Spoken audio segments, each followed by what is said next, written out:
বিসমিল্লাহির রহমানির রহিম। প্রিয় নেতৃবৃন্দ, সহকর্মীবৃন্দ, সকল শরণার্থীগণ, আসসালামু আলাইকুম। প্রতি বছর মে মাসের এই দিনটি আমাদের পরিবারে আসে এক বেদনা বিধুর স্মৃতি নিয়ে।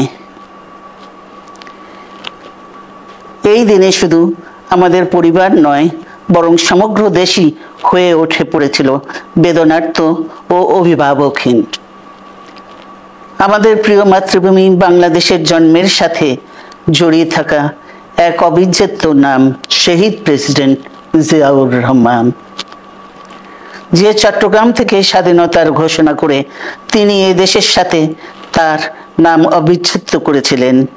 সেই চট্টগ্রামেই এক সফল, সৎ, দূরদর্শী ও প্রকৃত দেশপ্রেমিক প্রেসিডেন্ট হিসেবে নিজের জীবন উৎসর্গ করেছেন।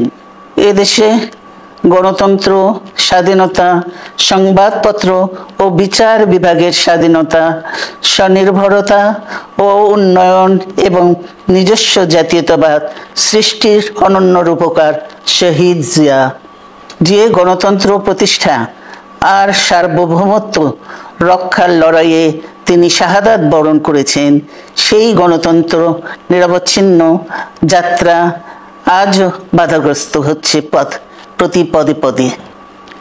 খুব শীঘ্রই আমরা বাংলাদেশকে গণতন্ত্রে পুনঃপ্রতিষ্ঠিত দেখতে পাব।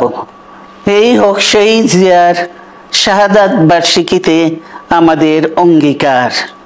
এই লক্ষ্যে সুশৃঙ্খলভাবে এগিয়ে চলার জন্য আমি বিএনপির সকল পর্যায়ের নেতা কর্মী ও দেশবাসীর প্রতি আহ্বান জানাচ্ছি।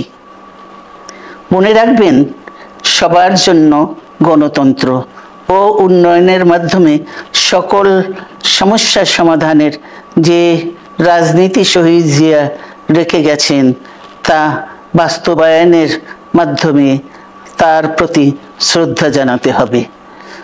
আমরা তার বিদায়ী আত্মার মাগফিরাত কামনা করছি। আল্লাহ হাফেজ। বাংলাদেশ জিন্দাবাদ।